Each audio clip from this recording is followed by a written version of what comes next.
Okay, so this is gonna be clip number 3. Okay, 309 clip number 3. I believe that this is. I hope that this is gonna be the last one. Okay, so here, okay.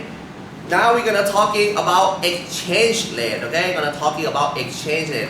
We're gonna plug in exchange rate into the model of the real intertemporal model that we learned before. Okay, first one we're gonna talk about nominal exchange rate.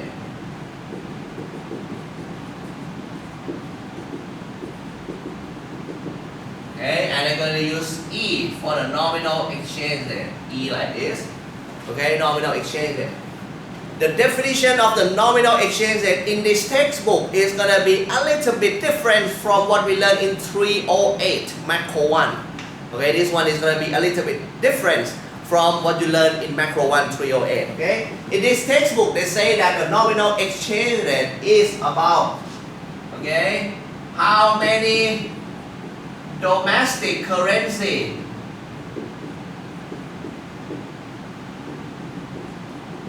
for example, how many Thai baht in order to get one foreign currency. For example, $1 US. Okay, how many baht to get US dollar? For example, if E equal to 30, it means that 30 baht equal to $1 US. If E going up, if nominal exchange rate going up, E equal to 40, it means that 40 baht equal to $1 US. If E going down, E equal to 25, okay, it means that 25 baht equal to $1 US. Okay, so the nominal exchange rate in this textbook is how much of the domestic currency, in this case is Thai baht, we need to pay in order to get one foreign currency. In this case is $1 US. Okay, and you can see from here, if the value of E increasing, if the value of E increasing, it means that, okay, it means that we need to pay more, okay, domestic currency in order to buy 1 unit of foreign currency. We need to pay more Thai baht in order to buy $1 US. So then when E is high, it means that our money, Thai baht, is weak. When E is low, it means that we pay less. We pay less in order to get $1 US. We pay less Thai baht. So when E is low, the value, the number of E when it's low, it means that Thai baht is strong. Okay, Thai baht is strong. Remember about this, okay?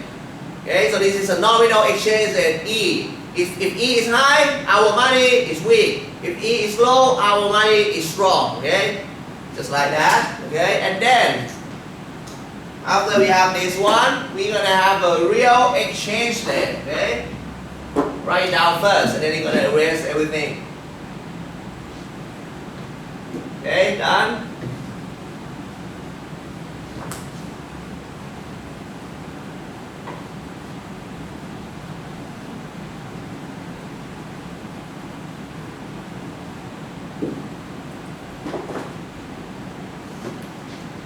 Okay, real exchange rate. Real exchange rate, we use this guy. Okay, this is gonna be the price of foreign product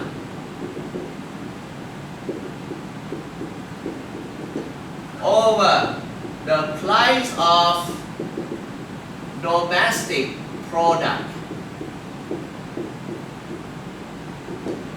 Okay, so what's so good? The price of foreign product, however, is in US dollar. The price of domestic product is in Thai baht.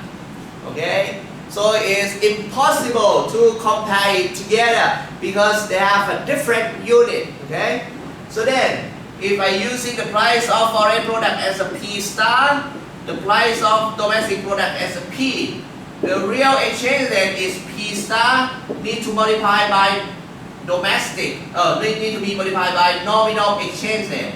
in order to compare with the domestic price.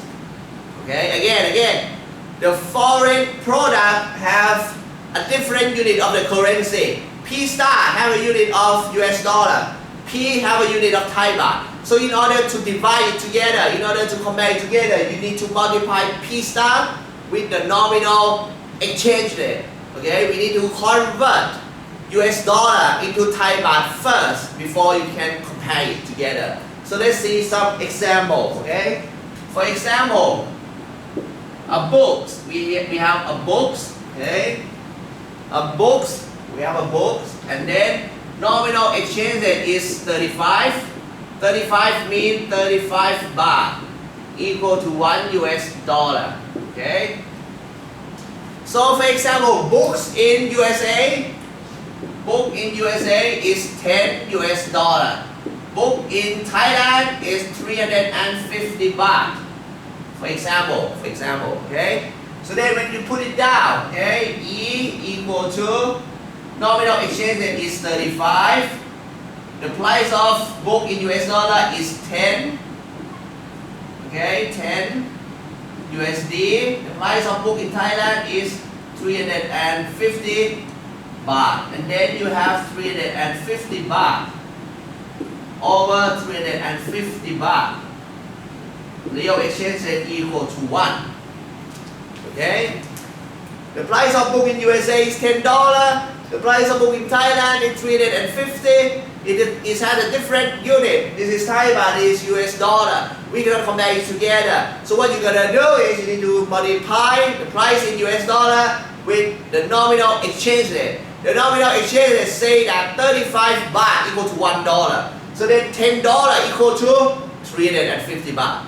And as you can see, the price of book in USA, the price of book in Thailand actually equal. When the price of book in USA and Thailand is equal, real exchange rate equal to 1. So you should know that if the real exchange rate equal to 1, the price in our country and in the other country is the same. Okay, it's the same. So then next one, okay, if the price in USA is $12, how is it gonna be? If the price in USA is $12, the price of book in Thailand is 350. Okay, real exchange rate equal to 35 multiplied by 12 US dollar over 350 Thai baht, and then is equal to 420 Thai baht over 350 Thai baht. Then, okay, this guy equal to 1.2. Okay, real exchange rate equal to 1.2. So then what does it mean? Okay, what does it mean? Okay, the price of the book in US dollar in USA is $12. $12 multiplied by nominal exchange rate 35, and then after that, you know that the price in USA is 420 baht, more expensive than the book in Thailand. Okay, when you divide it together, real exchange rate equal to 1.2. So you can make the conclusion that every time when the real exchange rate greater than 1, every time when the real exchange rate greater than 1, it means that the product in our country is cheaper than the product in the other country. Okay? Done? Okay.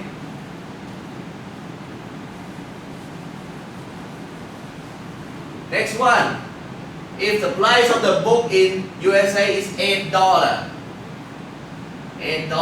this one equal to 35 multiplied by 8 over 350 Thai baht. Then you have 280 Thai baht over 350 Thai baht, and then E equal to 0.8. Okay, so conclusion is every time that the price in Thailand is more expensive than the price in the other country, the real exchange rate is going to be lower than 1. This is 0.8. Lower than 1. Okay? If the real exchange rate is lower than 1, it means that everything in our country is more expensive than the other country. Okay, so that's good. Okay? So then from here, okay. However, in our model, okay, we're gonna assume that we're gonna have law of one price. We're going to assume that we have law of one price. What does it mean? That we assume that the price of the product in different country, okay, is going to be the same. The price of the product in our country, the price of the product in the other country will be the same. If the price of the product is the same, then real exchange rate should be equal to 1. Okay? If the price of the product around the world is the same, the real exchange rate should be equal to 1. Okay? If the real exchange rate is equal to 1, from this equation, this means that 1 equal to E multiplied by P star over P, then P equal to E multiplied by P star. And this is what we're going to use. Okay, this is what we're going to use. Okay, next one. So that's good? Okay, done with this. Next one. Keep writing down, okay? Write everything down. You're going to go to the next one.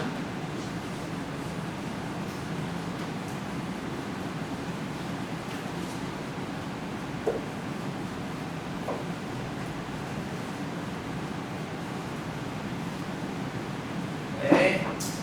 Next one, we're going to go to money market.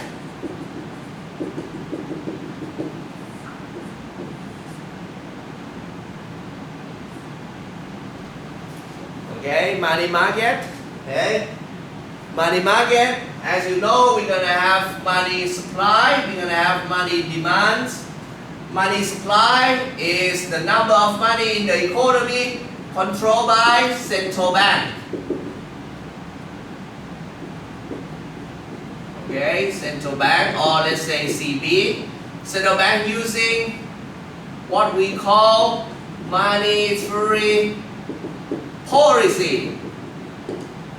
Okay, central bank using monetary policy, and then they can control the number of money in the economy. Okay, so you have this one, money supply, and then you have money demands. Okay, how much money people want to hold in their hands. Okay, money demand depend on what? Okay, depend on, in this textbook we say that depend on P, price, and the function of Y and R. Okay, L, I use the function as a L. L is a function, don't worry about it. L comes from liquidity. Okay, it is like a liquidity function. The money is like liquidity. The money is like liquid. It can flow from one place to another place. So L is like a function. So people are going to hold the money in their hands. The money demand is going to be high or low depend on 3 factors. P, price level. Y, national income. R, real interest rate. Okay, 3 factors. P multiplied by liquidity function. Inside the function is Y and R. Okay. Then, as you know that we have law of one price. Law of one price. P equal to E multiplied by P star. The price of the product in our country depend on nominal exchange rate. The price of the product in our country depend on the price of the product in the other country. Okay. So what does it mean? If P start going up, if the price of the product in the other country become more expensive, the product in our country will be expensive too, because we have law of one price. The price of the product should be the same, right? If the other country become more expensive, our country become more expensive too. E, the nominal exchange rate. If the nominal exchange rate going up, it means that our money, our currency is weak. When our currency is weak, everything in our country will be more expensive. Okay? So, then we plug it in. We have MD equal to E, P star multiplied by L, Y, and R. So far so good? Okay? So then we write down, okay? When money is weak, everything gonna be more expensive. Plus is mean going together. Okay? When our money is weak, everything become more expensive. We're gonna hold more money, more money demands going together. Positive. Okay? P star positive. If the price in the other country become more expensive, the price in our country become more expensive too. We're gonna hold more money demand increasing. Why? Positive. Okay, why positive? If the national income increasing, we're gonna hold more money. We want to hold more money in our hand, money demand increasing. real interest rate is negative. Okay? When the real estate going up, we want to save more. We're gonna hold less money. Money demand going down, negative. Okay, so we have this one. Okay. So then, next one is how the graph look like. How the graph look like? Let me move over here. Okay, this is M, the number of money in the economy. This is E. Okay, be careful, be careful. Money market in this textbook, horizontal is M, the number of money in the economy. However, the vertical is E. This is different from what you learned in macro 1. Okay, the vertical axis in money market is E, the nominal exchange rate. Okay, so then as you remember, if E is high, it means our money, Thai baht, is weak. When E is low, it means our money, Thai baht, is strong. Okay, when E is high, Thai baht is weak. When E is low, Thai baht is strong. Okay, so then first, money supply. Money supply always have a vertical curve like this. Okay, vertical curve like this. Because even though our currency, Thai baht, is weak or strong, the number of money is still the same. Okay? Even though Thai baht is weak or strong, the number of money is still the same. Okay? So they always have a vertical curve. And the money supply can be controlled by central bank. If central bank inject more money into the economy, money supply is going to shift to the right. Like this, M1 to M2.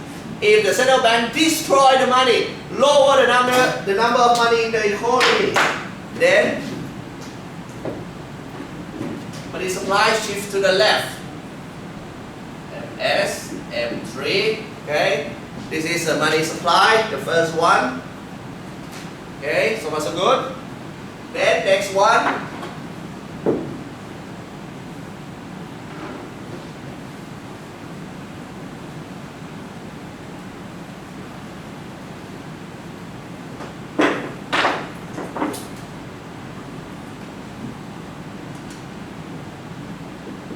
Next one, MD, okay, MD.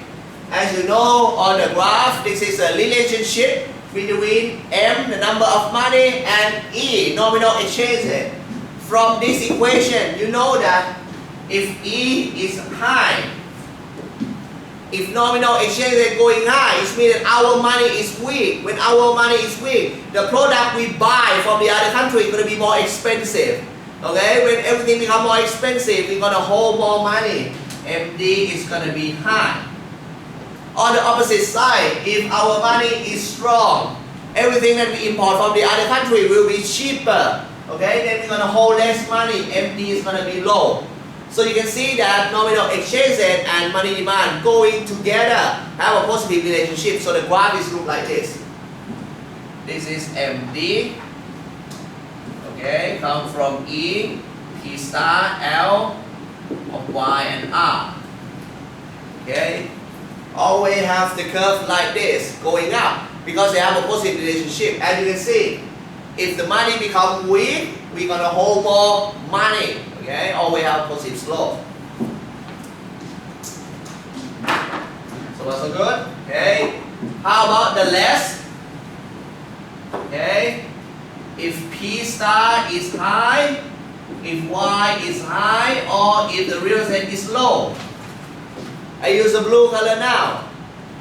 If the price of the product in the other country become more expensive, if our national income is higher, if the real estate is lower, all of this, okay, all of this is going to make money demand become higher. Okay, when money demand become higher, money demand going to shift to the right. Okay, going to shift like this, right. Okay. On the other hand, if the price of the product in the other country is low, if the national income is low, or the real estate is high, money demand is going to be low. Then this one will shift to the left, like this. Okay. So this is going to be different from what you learned in macro 1. Okay. Money demand always going up like this. Okay, and shift down, shift to the right, shift to the left like this. Okay, this is how it works.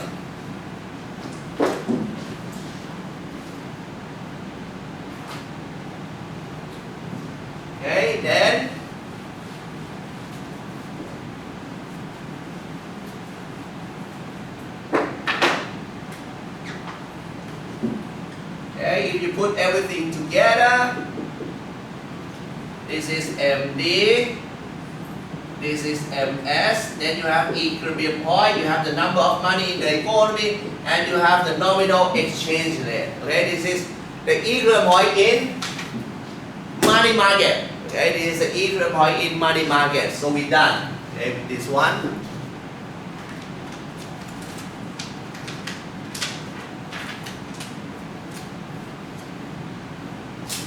So what's so good? Okay. Next one.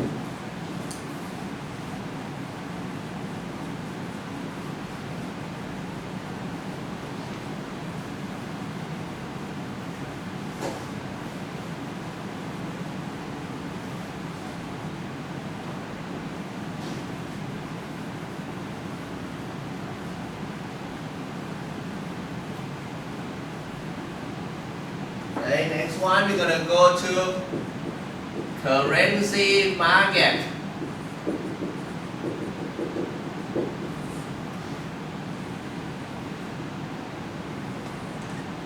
Okay, this is US dollar.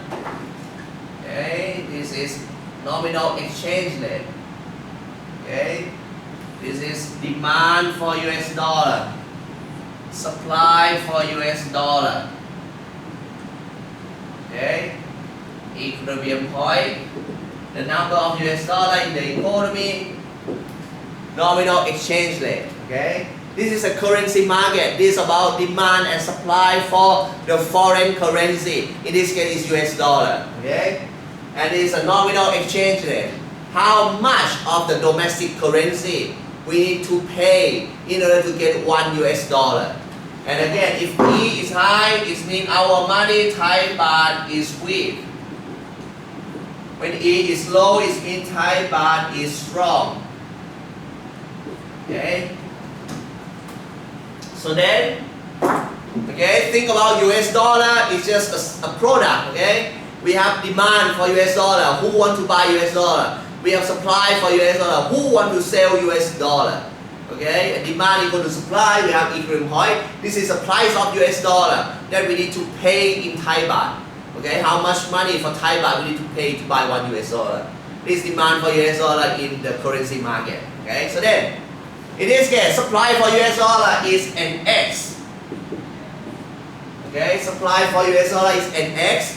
NX is a net export. Okay, NX is a net export. So we assume that if net export is positive, it means that export more than import. We export a lot, we import less. When we export a lot, we import less, and it's positive, it means that we earn. If we export a lot to USA, we earn a lot of US dollar. When we earn a lot of US dollar, we cannot use US dollar in Thailand. We need to sell US dollar, supply. Okay? We need to sell US dollar and buy Thai baht. Okay? In order to use that money in Thailand. So then when we export a lot, we need to sell a lot of US dollar. Okay? How about demand for US dollar? Demand for US dollar is NCO. Assume that NCO is positive. NCO is net capital outflow. The number of money, in this case capital is the money. The number of money they're gonna flow out to the other country. Okay? When we want to move the money outside our country, if we want to move our money out from Thailand to USA, what you have to do is you need to sell Thai baht and buy US dollar. Okay? When you're gonna move the money out of the country, you need to buy US dollar. So that's why this is a demand for US dollar. Okay? Demand for US dollar, supply for US dollar, you have equilibrium point, you have number of US dollar in the market, you have the price of US dollar in the market. In this case is the nominal exchange rate. Okay? If the nominal exchange rate going up, it means that US dollar become more expensive, Thai baht become weak. If the nominal exchange rate going down, it means that US dollar become cheap, it means the Thai baht is strong. Okay? So you have this one. Okay? So you have currency market, you have money market, and then we're gonna plug it in together with the real intertemporal model. Okay?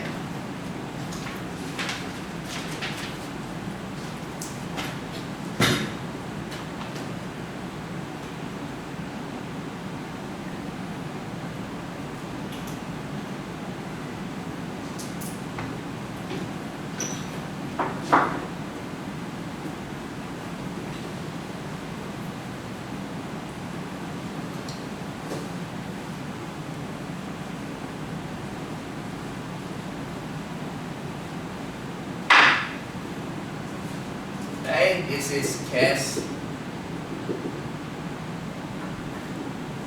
Let's say case 1. If the real interest of the world increasing, okay, first focus on flexible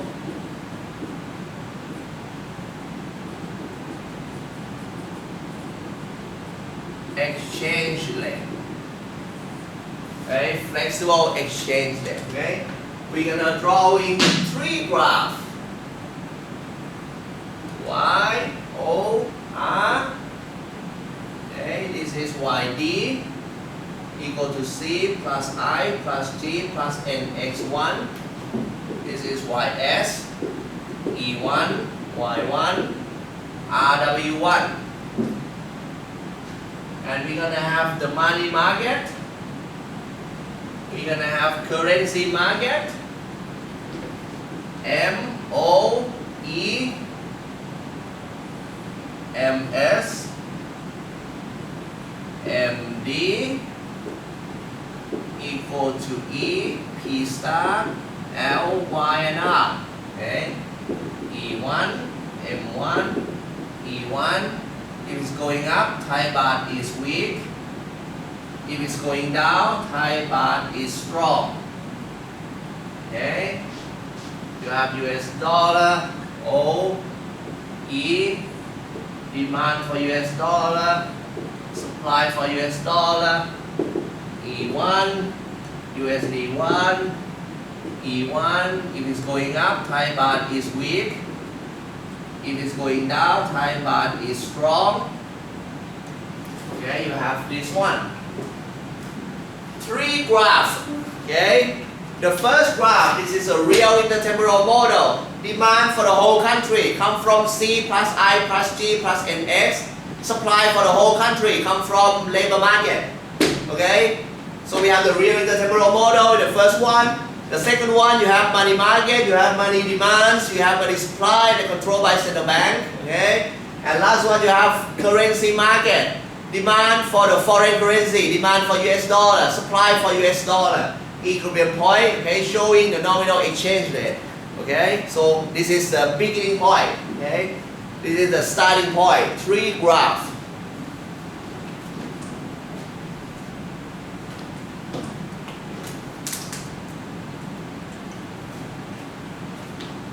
Okay, then first one, I'm gonna use the blue color, okay, for the first case.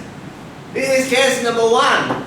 For some reason, the real interest rate of the world increasing. Okay, for some reason, the real interest rate of the world increasing. But this one, we use a flexible exchange rate.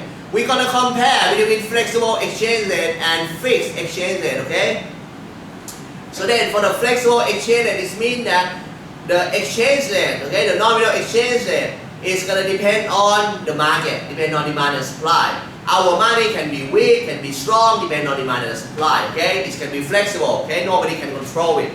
Okay, so here, the first case, if the real interest rate of the world increasing, okay, from RW1, let's say, to RW2, okay, with the real estate of the world increasing, you can see the supply going to the right, demand going to the left, creating excess supply problem.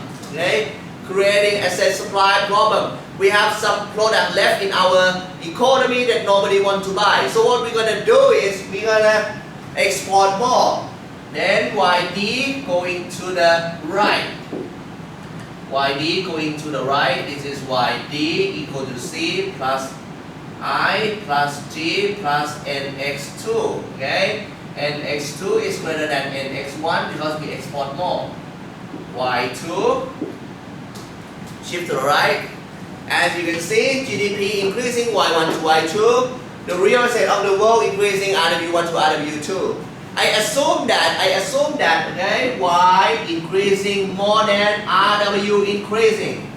I assume this one to make it easy. Okay, I assume that the gap of Y is larger than effect of R. Okay, okay. I assume this one, Y increasing more than RW increasing. So then let's see this one. If the effect of Y is higher than the effect of R, Y is here inside money demands. Okay, Y have a positive effect. When Y increasing, okay, when Y increasing more than R, okay? When the GDP get higher, people gonna want to hold more money in their hands. Money demand gonna shift to the right. Like this, okay, like this. Equilibrium point going down, our money becomes strong. Our money becomes strong, okay? In the same situation on the currency market, because we export more, and X2 is higher than X1. Because we export more, when we export more, we're gonna earn more foreign currency. We're gonna earn more US dollar. So then we're gonna sell more US dollar. Again, this is depend on NX, let's say NX1, okay? We export more, we're gonna sell more, okay? Supply for US dollar shift to the right is supply for US dollar as an NX2. Okay, equilibrium point change.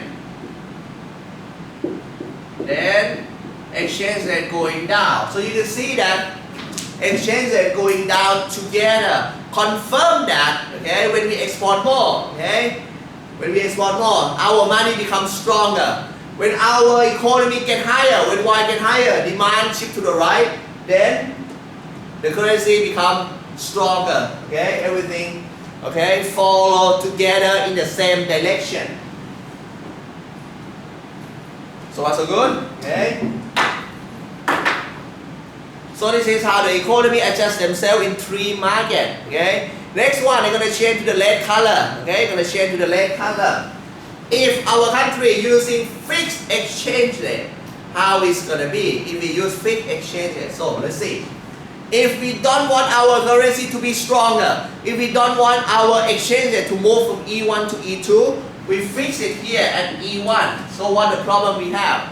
If we fix the currency, okay, the red color means fixed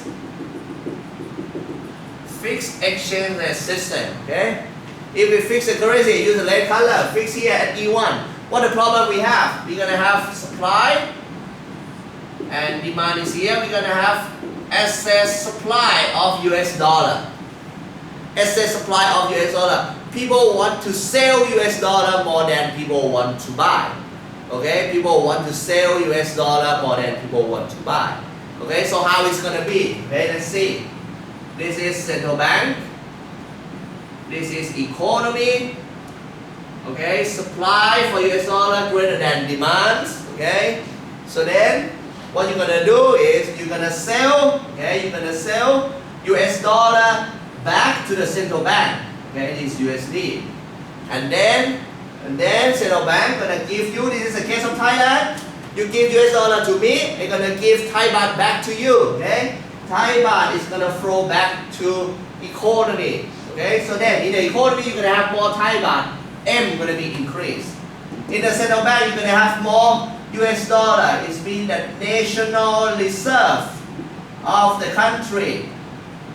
Again, national reserve is a place that we keep national reserve is a place that we keep the foreign currency. When we have more foreign currency, in this case is US dollar, okay?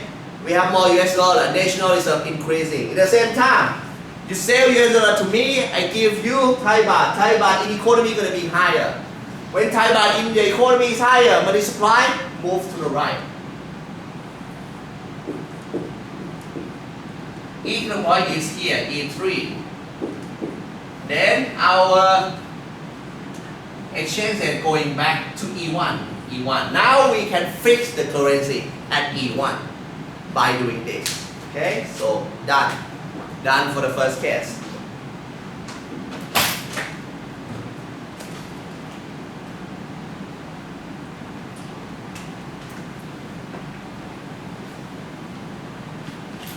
Okay, done for the first case.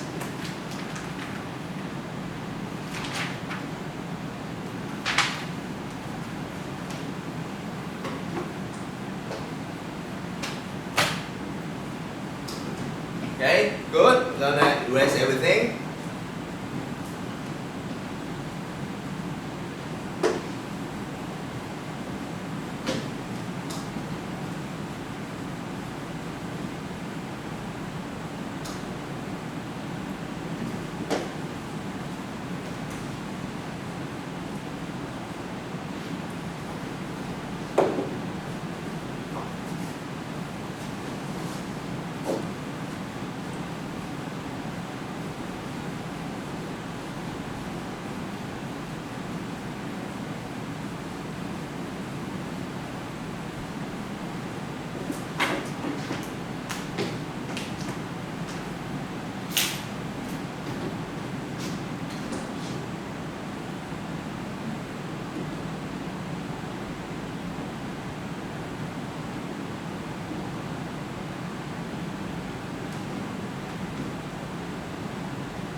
Okay, so what's so good? This is a second case, and it's going to be the last one. Okay, we have three graphs represent three markets. Okay, we have YD and YS, demand for the whole country, supply for the whole country. The equilibrium point is here, E1, GDP is Y1.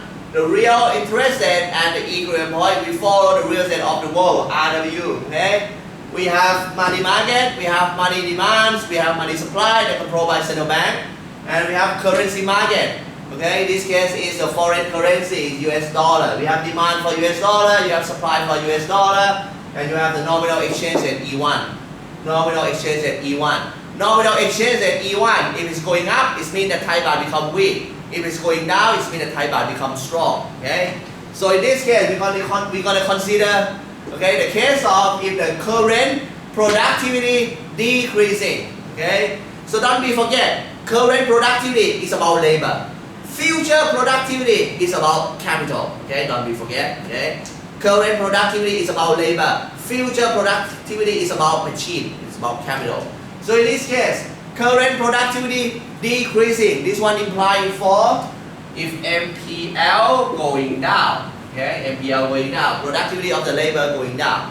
When productivity of the labor going down, again. Okay, MPL is hiding inside demand for labor.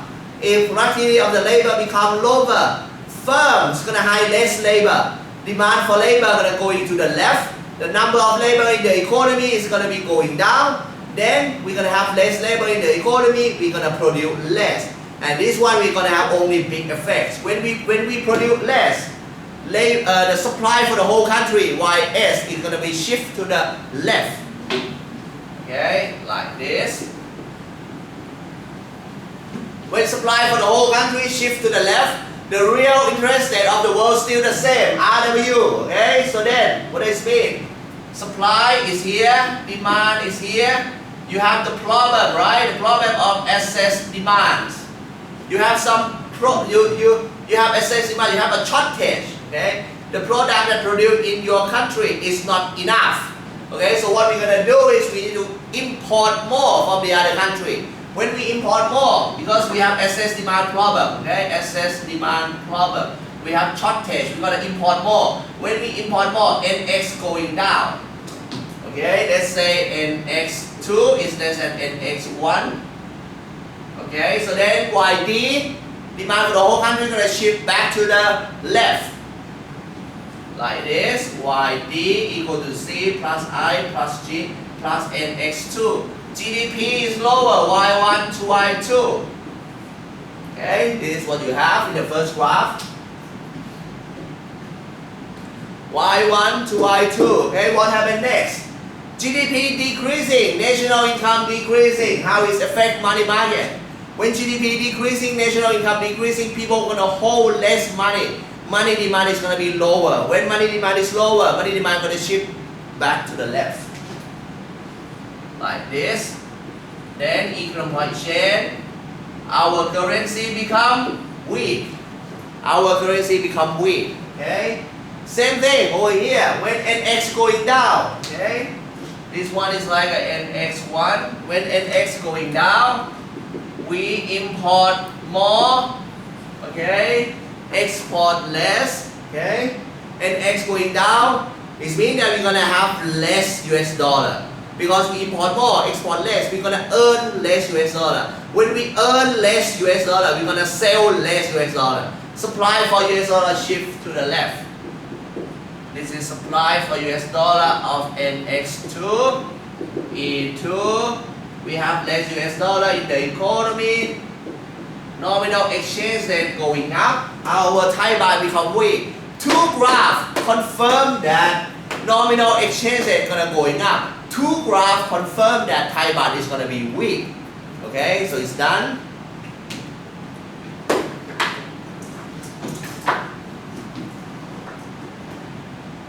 Next one, okay, I'm gonna change to the red color. Okay, if we're using fixed exchange rate system. If we're using fixed exchange rate system, how it's gonna be? We don't want our currency to be weak. We don't want our currency, nominal exchange rate, moving from E1 to E2. We want to fix it at E1. If we fix it at E1, what the problem we have? At E1, this is demand, this is supply. You have excess demand problem of US dollar. Okay, write down. This is central bank. This is economy. You have excess demand problem. Demand is higher than supply. People want to buy US dollar more than people want to sell. Okay, US dollar in the economy is not enough. You have a shortage. So what central bank have to do is central bank have to sell US dollar to the market. When central bank sell US dollar into the market, okay, I sell US dollar to you, you need to pay me in Thai baht, right? Thai baht flow back to central bank. So it means that in the economy, the number of Thai baht going to be reducing, okay? So then money supply in Thai economy will be reducing because Thai baht is moving out to central bank, okay? On the other hand, the US dollar in the central bank will be lower because the central bank spend US dollar out. So it means that national reserve will be lower, okay? National reserve will be lower, okay? So then national reserve is lower. At the same time, the number of money in the economy will be decreasing, okay? Money supply decreasing. This one, money supply moving to the left. When money supply moving to the left, equilibrium point moving down to E3, then the nominal exchange rate going down to E1. So then the central bank successfully fixed the exchange rate at E1. Okay, done.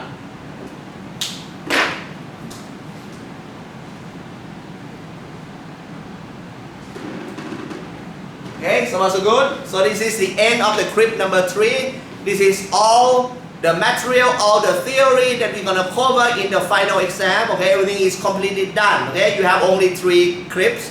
Clip number 1, clip number 2, and this is clip number 3. So now it's done for the final exam. So please preparing yourself for final exam. For the final exam, all is about drawing the graph. Okay, no calculation, only drawing the graph. Make sure that you fully understand on every topics that I taught. Okay, because I'm gonna ask you many questions. Okay, and yeah, this is done. Okay, so good luck for everyone. Okay, I'm gonna give you some idea about the exam again in the Facebook groups. How many questions I'm gonna give it to you? I'm gonna tell you again in the Facebook groups. The room of the exam I'm gonna tell you again in the Facebook groups. Okay, so yeah, good luck everyone. Keep in touch. Okay, bye bye.